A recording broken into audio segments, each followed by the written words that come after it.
I think you forget about the moon. We're going to start with that little bit of... Efficient. This seems like a fine but niche use case.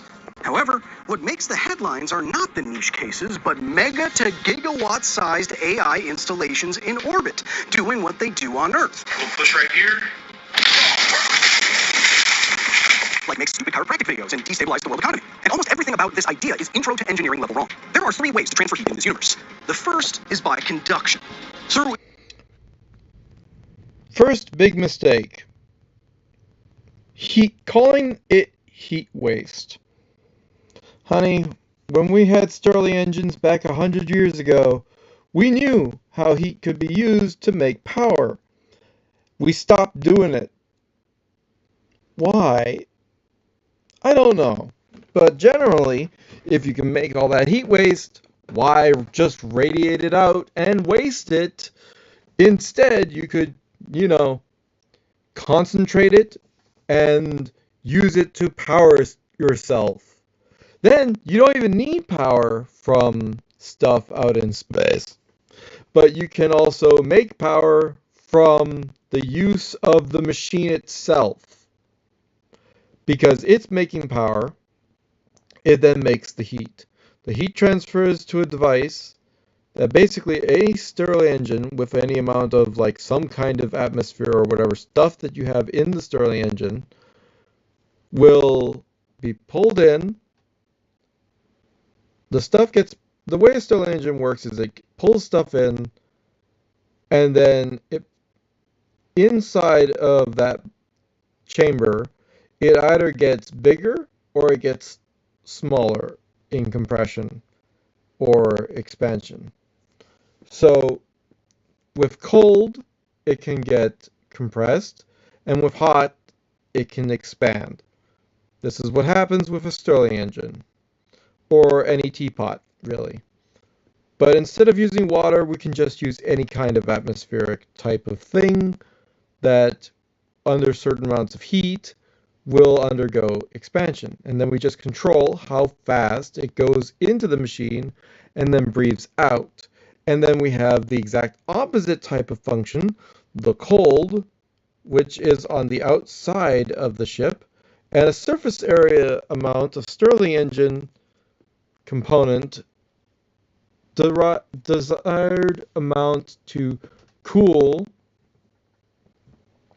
just takes a radiator of a certain amount to get it to cool, and then you end up with a ability to cycle these amount of whatever atmosphere that you're using, and it can go from cold to hot and back from hot to cold inside of there while generating power for you. How much power? Well, for every certain amount of material you end up with, the surface area and everything else, you can have a bunch of moving parts which technically make things very unstable in space. But again, here's an idea. What about the moon? On one side of the planet, you're constantly in the dark, so it seems. The supposed dark side of the moon, or the side not facing the sun, does it ever really never face the sun? Or you could have the pits of the moon, the great oceans of the moon, the areas where there are tons of areas that are technically cold. And again, this is just a way to get the cold part of it.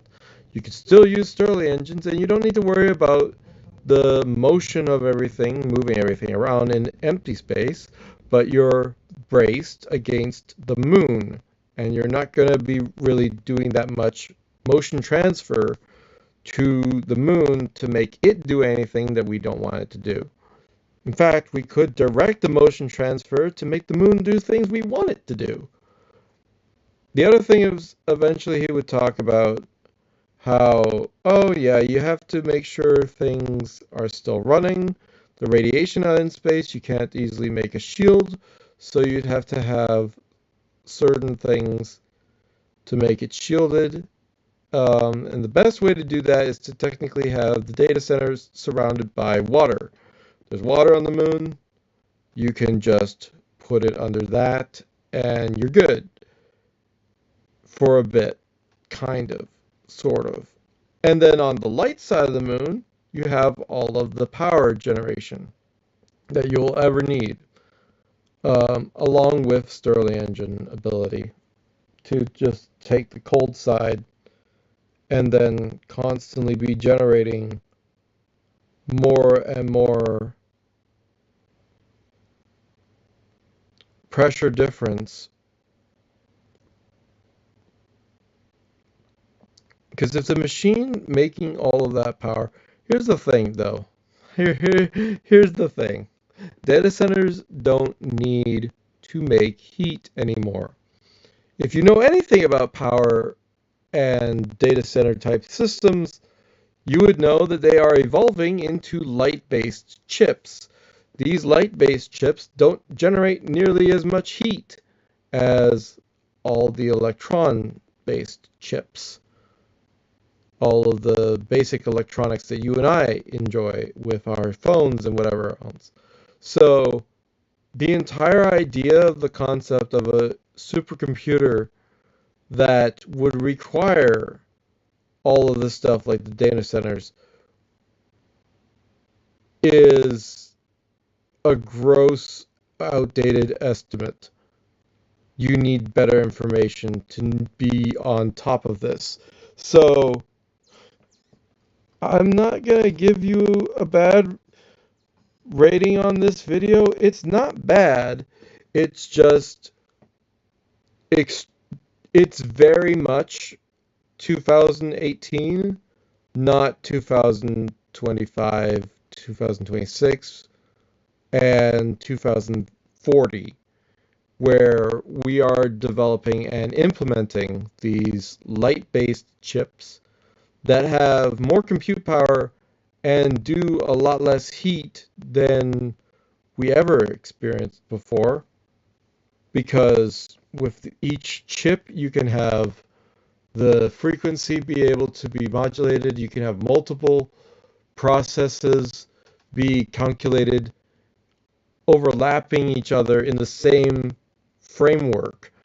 So not only are you going faster than conventional chips, because instead of working with electrical power speeds, you're working with light speed directly, and that's an order of magnitude faster.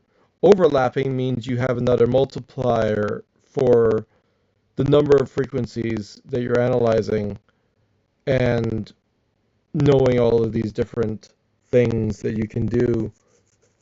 And it's pretty hard to disrupt it with outside radiation because it's not the same as standard electronics. So, Kyle, you're not up to date with all of this stuff.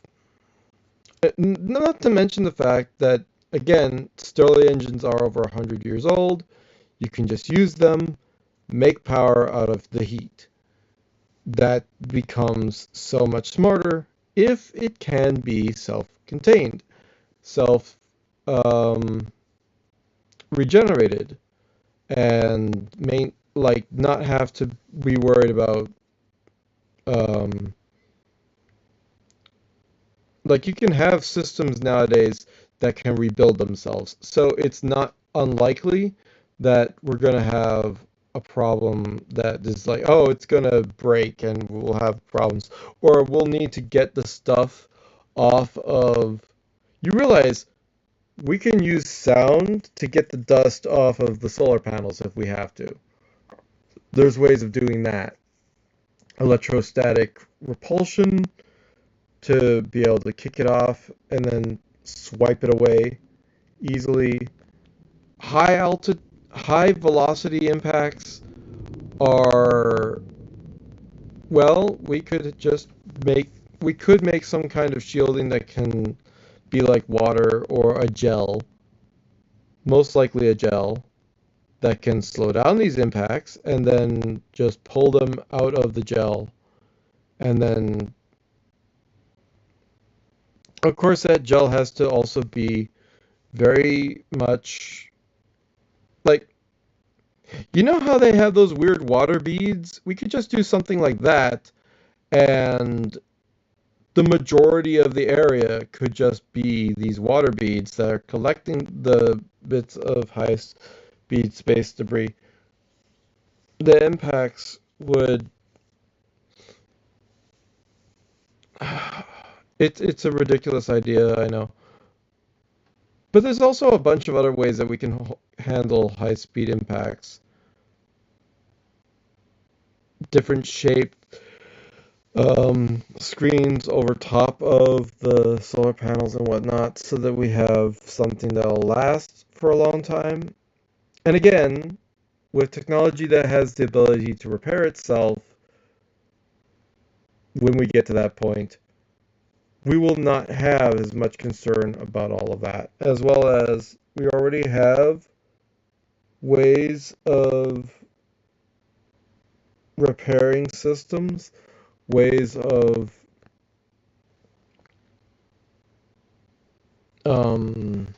powering systems that are way more efficient than just solar panels. Solar panels do one thing, but again, that's for a satellite, if you really wanted to. And just imagine that you have these light-based chips, and then you have that, and you're able to, like, multi-process. So the size of the data centers would be literally 1,000 times smaller than standard ones. They're still big, granted, because there's still a lot of space that they have to take up. They would still generate some heat, but not nearly as much. They would still be able to have that heat be dissipated, utilized instead of wasted. Innumerable energy-conserving collisions, two objects in contact will reach an equilibrium temperature with each other as their atoms jiggle against one another. The second way is convection. This is like conduction, except that heat is moving from one place to another via the movement of fluids, like air swirling around a sweet Turk in the oven, or... So if you simply have a fluid on a cold surface that's outside, all of that surface that's outside can make that really cold, as well as we know how to make a Bose-Einstein condensate, which is already really freaking cold. Do you know how cold Bose-Einstein condensate is? It just takes a certain amount of power to make it happen, but again, that power can be derived from things that we can do this with all sorts of other ways. We don't even need external cooling. We can just make things that are already existing. Imagine if you had an entire area of a liquid or any kind of fuel or any kind of gel or something, and you simply send an EM modulation that is like a standing wave that forces all of the jiggle and all of that heat that is dumped into that to simply poof out of existence. It doesn't have to go to zero. It just has to be very much more wiggle inert. And all it takes is for you to lower it from a extreme wiggle to a very impossible to transmit wiggle. This is technology we're working on now. We can already stop fire with sound. But the other thing that you can do is you can simply just say, send all of that heat towards a metal, and then charge the metal, and all of the heat immediately is no longer there. It's just erased like it never existed, because you forced it to be very still for any amount of time. Even a fraction of a second is enough to take all of that heat that you've developed and then shunt into that thing and then just erased. Done. You don't have any more heat in it because you have flashed it with this energy that like forces it to be still for a second. Now imagine that.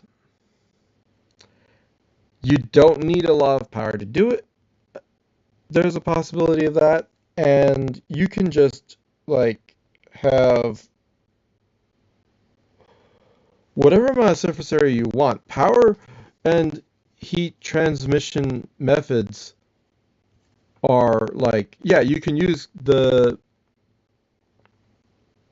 convection and conduction to move that heat from where it's being produced to where it will be dissipated.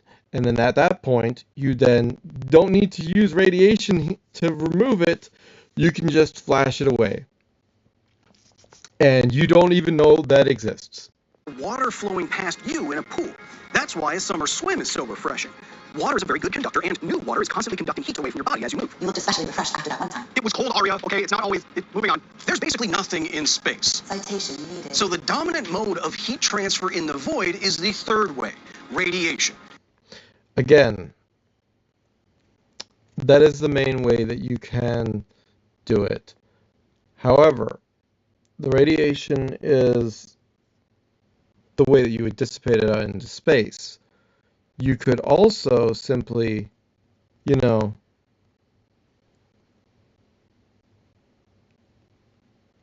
how you have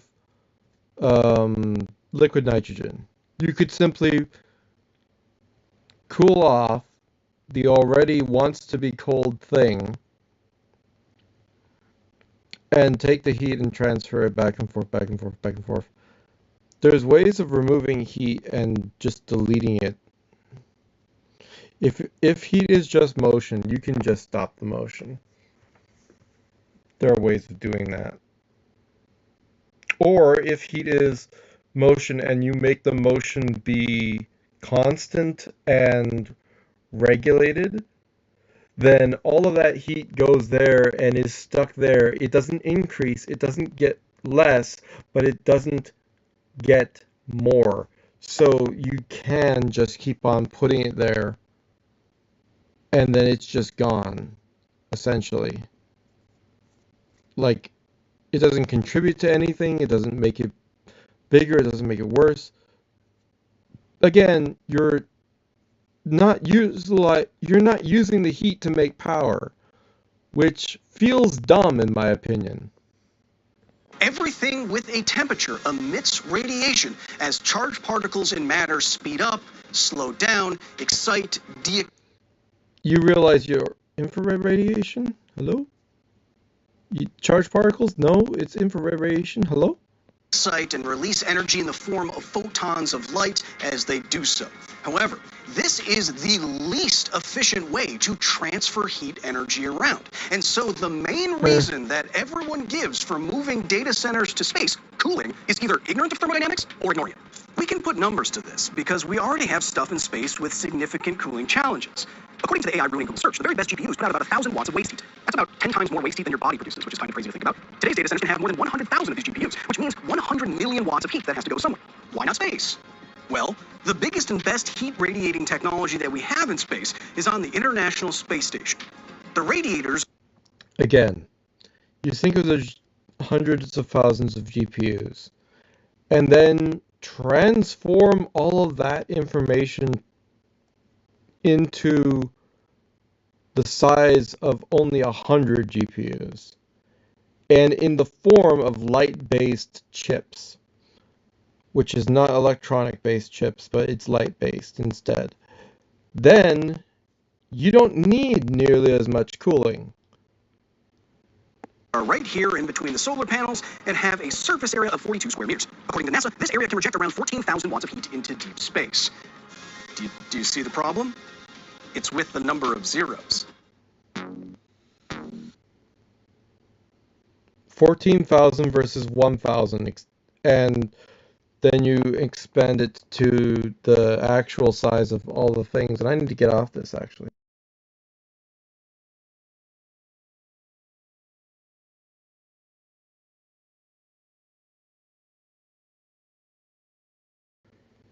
Everyone's going to be pausing at that one spot for like a long time. To cool just one space data center.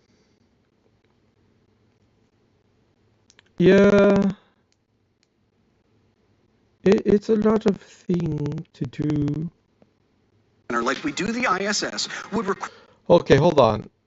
If you're talking about watts and then megawatts, stop. Because I like to compare like terms to each other. So if you got the real conversion and the true information of this is that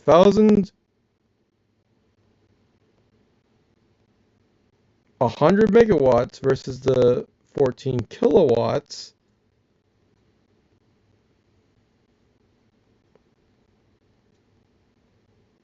Why does it not make... Wait, I'm backing up. Fuck you, actually. Right here in between the solar panels and have a surface area of 42 square meters. According to NASA, this area can reject around 14,000 watts of heat into deep space. Okay, so you're not...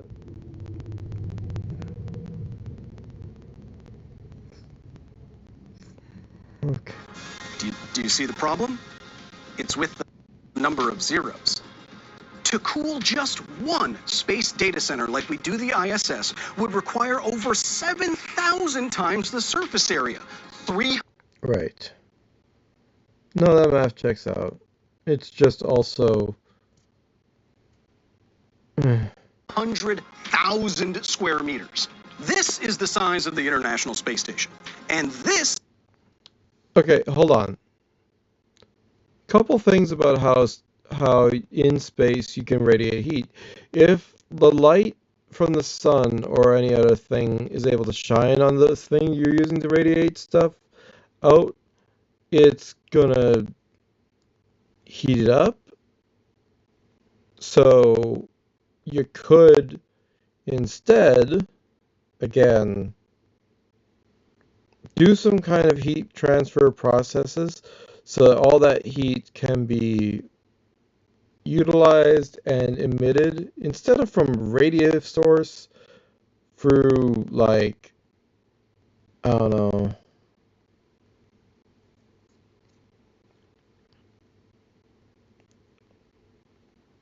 motion-based sources. So if you have something moving over across another thing, you're able to transfer the heat into that. And also, if you have it at a certain speed, again, you could just fill an entire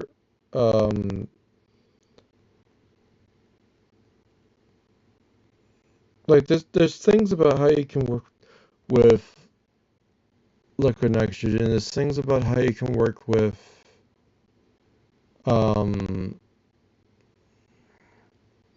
the Bose-Einstein condensate, and if that stuff touches whatever is superheated, it's guaranteed to do something to it.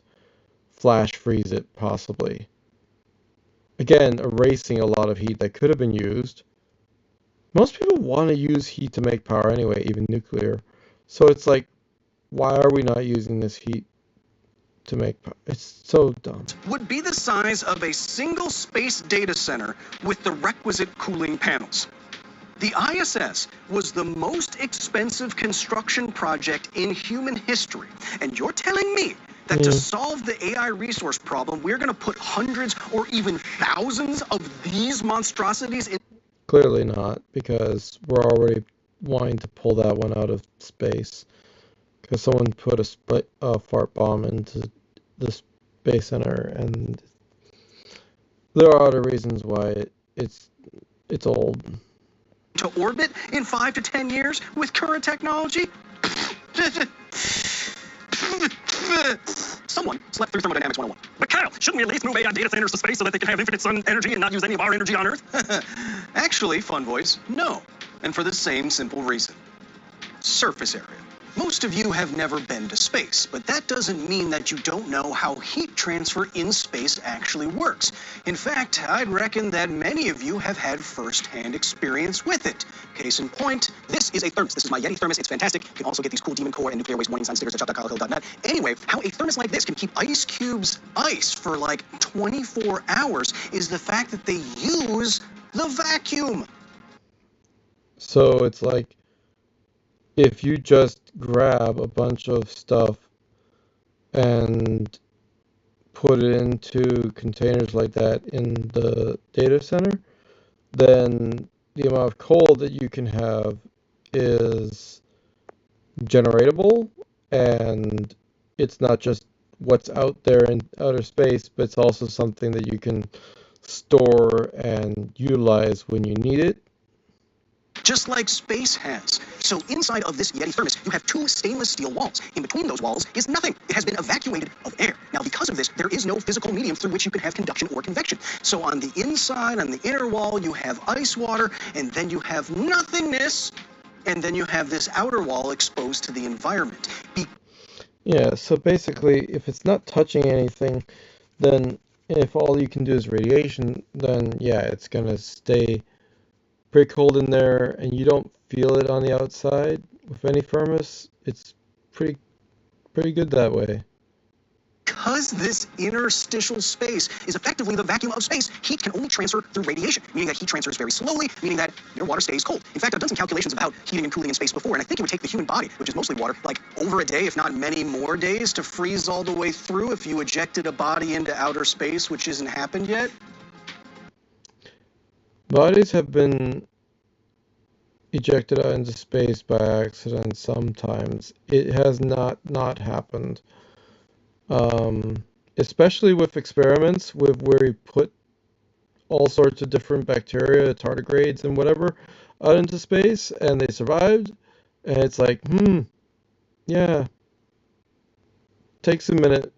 And for a large body, like, yeah, you're gonna get immediate freeze burn or something, but like to permeate your body and to really freeze you, it's not as fast as all that. So your like heart isn't gonna get cold anytime soon, but your skin is definitely gonna feel it. Your eyes are gonna feel it, and everything else. Anyway, it's fun engineering examples like this that brings the void a little bit closer to the vacuum that is your mouth. That's how you drink stuff. You create a vacuum in your whatever. I forgot to put ice in it. You get it.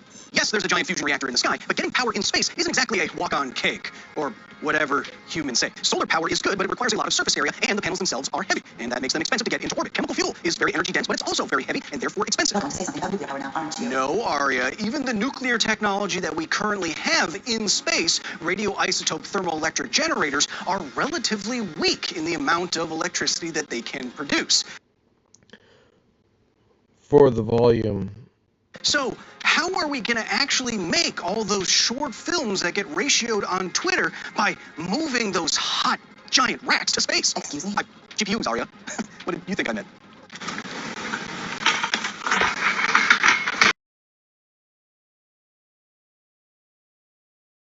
The best comparison is, again, the International Space Station. It has the largest solar panels ever deployed in space, two 1,000-kilogram retractable blankets of 33,000 solar arrays each. These engineering marvels can produce 200 kilowatts of power in direct sunlight. An NVIDIA H200 GPU draws 700 watts at full slop. You don't have to act like you understand physics to do the simple math here. Just line up the zeros. It would take at least 300 ISS-sized solar arrays to power just one large space data center, and probably many more than that, due to inefficiencies, cooling, redundancies, etc. You're telling me that in the next few years, we're going to successfully launch nearly 500,000 kilograms into space?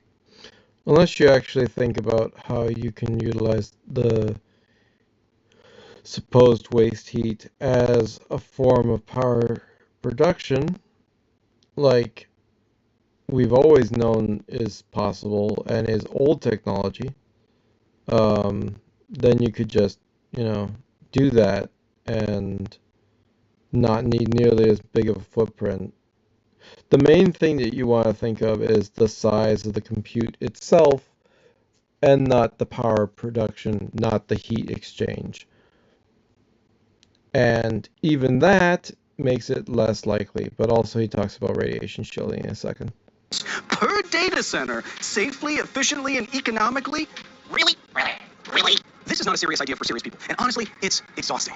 We are constantly stuck in a loop of some guy with too much money proposing something ridiculous, and we all have to waste our time hearing about it. The news has to waste their time covering it, and scientists have to waste their time backtracking to first principles and interviews about it. It's just... Deep breath, big man. Hey, why don't you talk about radiation? You love that. Oh yeah, good thinking. Radiation in space may not immediately incapacitate astronauts, but if space data centers are to constantly and carefully process terabytes of data in the void, radiation in space and in orbit is going to be a real risk to sensitive electronics and data integrity. Yeah. Sensitive electronics that don't have shielding or don't have compensation for all the different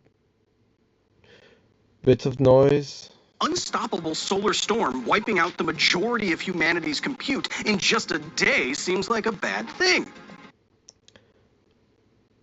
I would say a data center in space would be good for specific questions, specific inquiries, which is a moment by moment requirement, and then like we already exceed that with what is it? There's a charity computer system that does more than what we would ever need for some things. We only need a little bit more to do certain questions.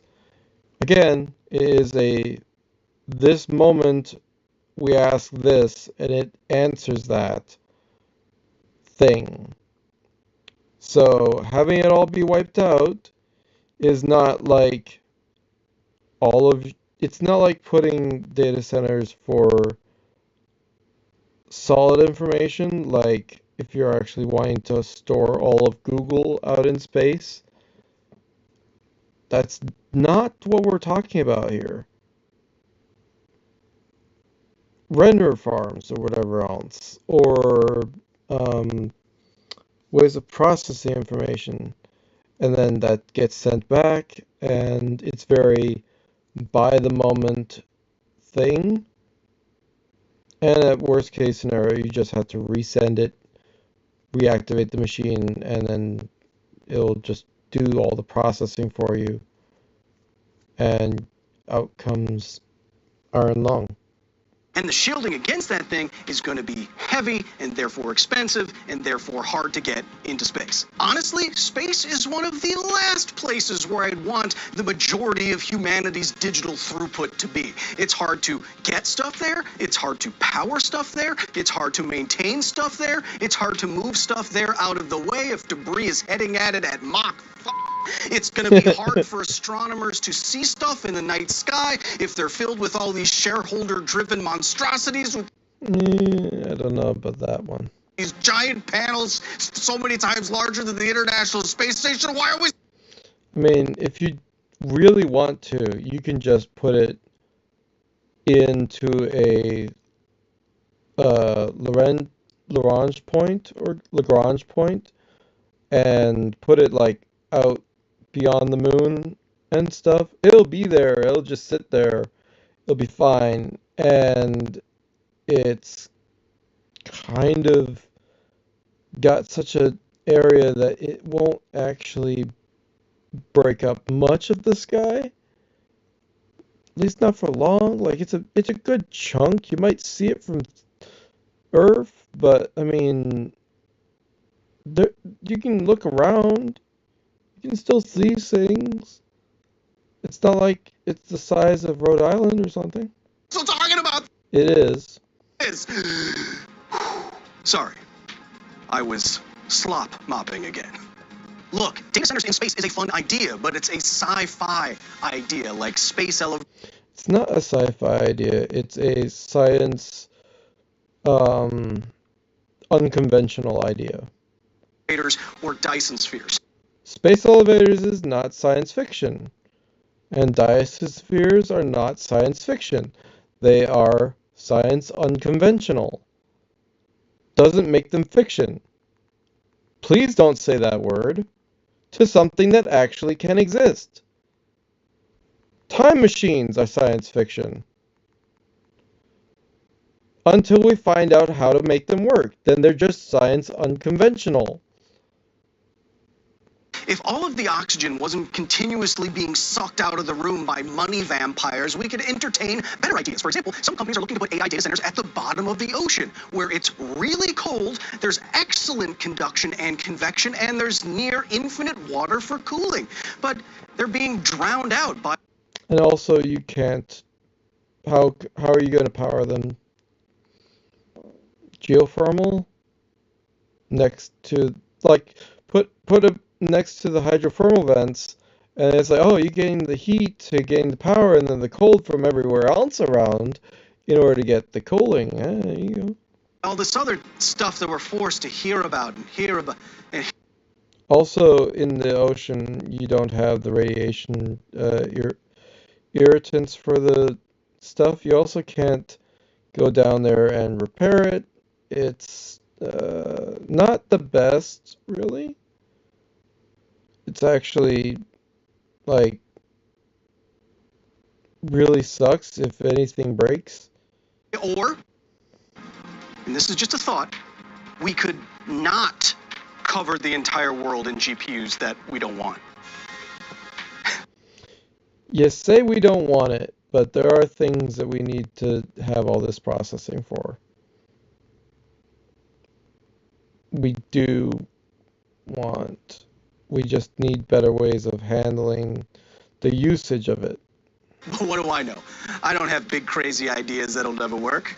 Until next time. Administrator, the antimatter ramjet Venusian apartment levitator is ready for testing.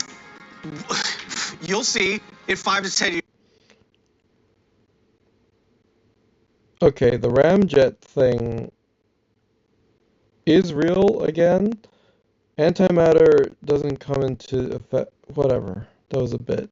I know it's a bit. Not gonna yell about a bit.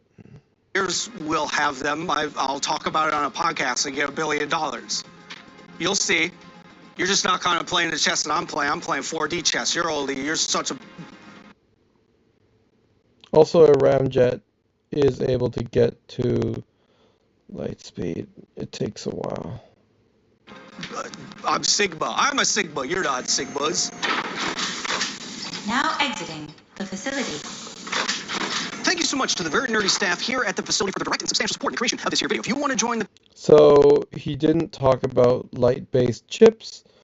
That deducts him a point from A to A minus. He didn't talk about how you can utilize the heat as a power source, and even if you did that, well, how would it affect these other things? So that brings it down to a B+. He didn't talk about the moon at all, which, honestly, I feel like the moon is a more niche idea and is still possible because, again, there's liquid water on the moon, or there's frozen water on the moon, so there's a lot of cold that you can get from the moon as your base. Then you don't have to worry about motion. You also don't worry about nearly as much radiation problems, and chances are impacts can be avoided. But I'm not going to deduct anything for the moon. But, I mean, it is a big component. But, I mean, like, the heat and the other things? Nah, you're getting deducted for that. Facility, if you want videos early, if you want to enter our private Discord through the blast doors, if you want private live streams with me, if you want each and every episode of the Office Hours podcast, and to drape on a not evil hoodie, go to patreon.com/Kyle Hill and join the facility today. And hey, if you support us just enough, you're going to have your name in every single video. Woo-hoo! There's so many of you, I don't know how I'm going to pass this little remainder of the time. Look, for niche applications, AI is going to be amazing. Like we have niche applications for nuclear technology in space and Antarctica and on the moon and things like that. You could have AI for very niche applications like solving protein folding problems and stuff like that. But when you suggest the most ludicrous extrapolation of the technology and say we should put them all in space, it very clearly indicates to me that you aren't a serious person thinking through these things seriously, or at the very least, surrounding yourself with people who are serious people. Yeah, like, all it really takes is one person being the generalist of science to tell you things, or just maybe 5 who can tell you enough information about what is required to make a data center in space to work properly and not, be a garbled bunch of mess. Again, it would only be a garbled bunch of mess. It would still be that you can make these systems to be, and also, again, Bose-Einstein condensate generator, just utilizing more power to make things cold efficiently. There are types of power that we're not even beginning to experiment with that really, I mean, no reason why he would even be able to make a video and also mention all the different possibilities. But I mean, okay, light-based chips, yeah, that's definitely a lost point. Um, the truth about okay, when it comes to the ISS and how much heat it has to radiate, right? Otherwise, we would just bake inside of those tubes they make for us. You realize that you could just, I don't know, find ways to bring the cold from the outside and shunt that into the ISS instead of just trying to pull the heat out, pull the cold in, you know, um, so that the average temperature doesn't reach that high. Once you get it to that point, then it's not about how much heat you generate and how much heat you can remove. It's about, yeah, there has to be obviously some equilibrium there, but I'm thinking you're not thinking about it nearly as good as you should be thinking about it. If you really would generate that much heat, why don't you just boil some water and stuff and make a steam engine? Have some turbines do things. And of course, you wouldn't be using stuff that has rotational energy because that's going to destabilize the motion of the space station, so you have to make it so that it's all equal in all directions, and then you have hopefully everything working nicely, and you can just, make it be cold enough and everything, it'll be great.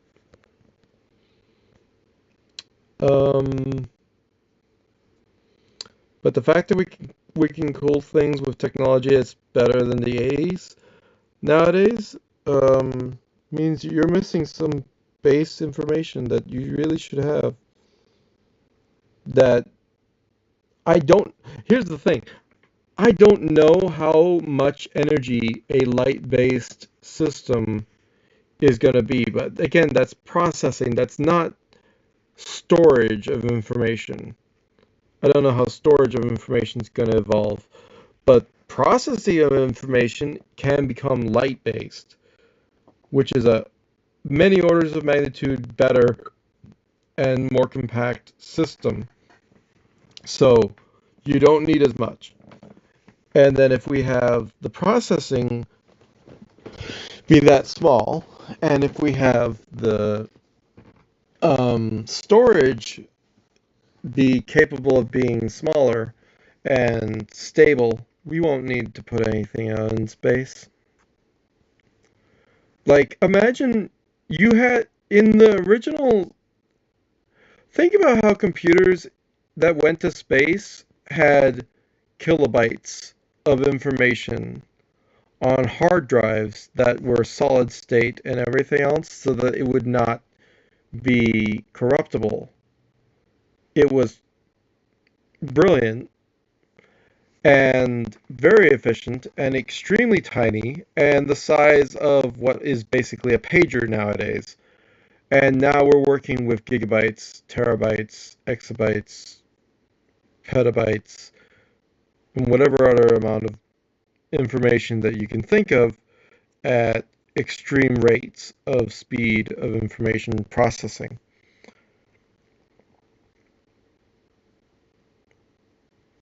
Try to understand this.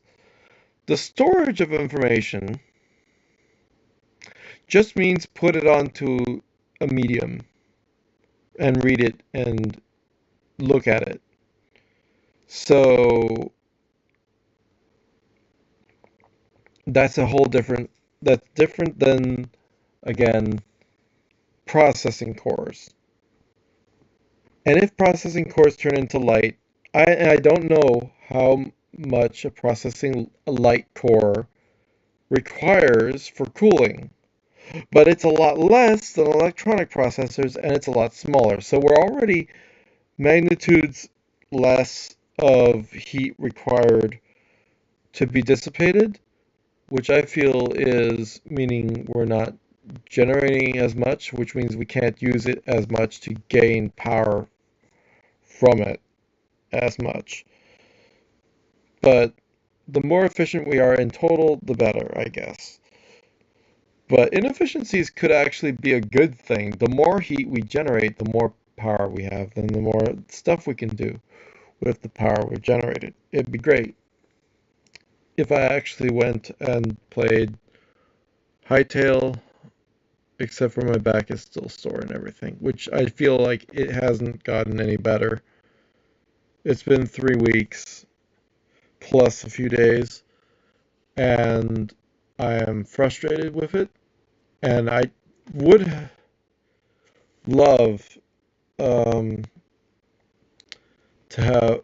I should probably get another diagnosis about it because, like, it's something that's like it's not a simple thing like muscle fatigue or a break or something or like strain. It's like a constant firing of neurons that are doing like the wrong thing. Not having to do with injury. People talk about, oh, how did you get injured? And I'm like, I'm not injured. I'm sick. There's a difference. I feel like it was a sickness. And so it's completely something that I wish was better and a proper diagnosis. But it's like I got in there at the butt end of the day, and I wish that I had a proper appointment where I could have myself be there for maybe longer or whatever, although the information is very simple. You just have to take a look at some things and know some things. But I'm like, what if I need dermatologist information help?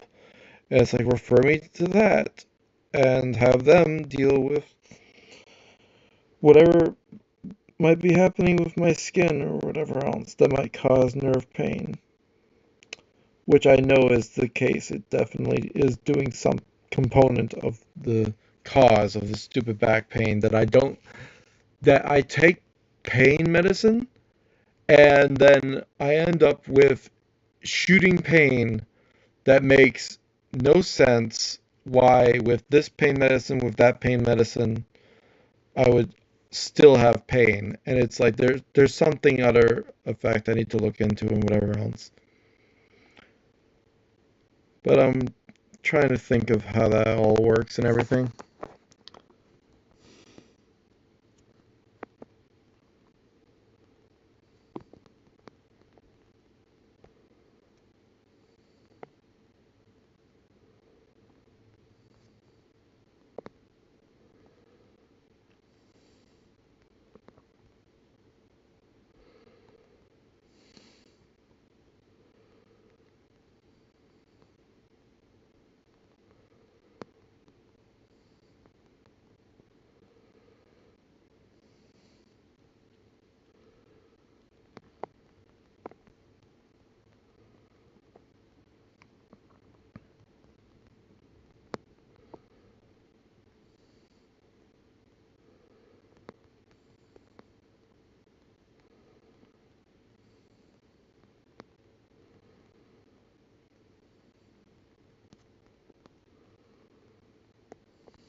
Seriously though,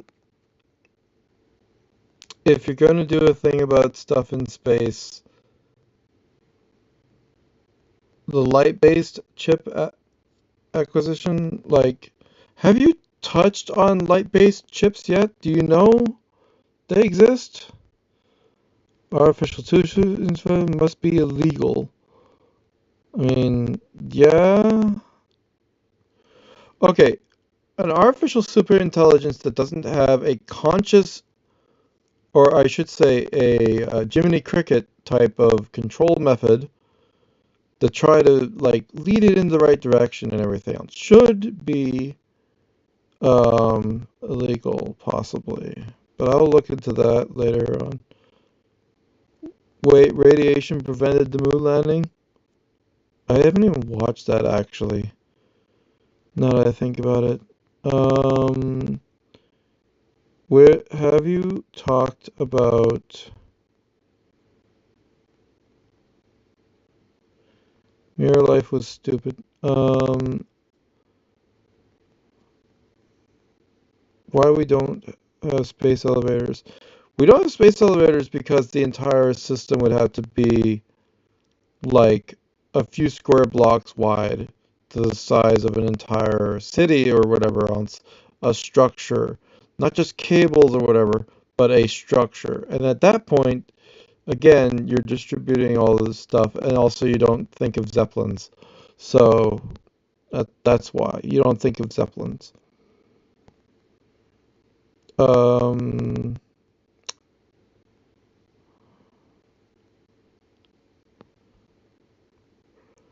has he also recently, completely irrelevant to everything here, I heard about a very old video game that was like kilogram or kilobytes of information. Um, and it worked really great, and it was like processing power that required to make the game work, and it worked really good at the time. And we just ignored all of those things where we can just use all these different um, like generating all of the information from basic bits of code instead of like forcing this thing to do a MIDI file or whatever else.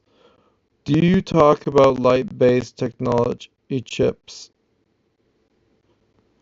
I would say the fact that I'm looking this far and I don't actually see it.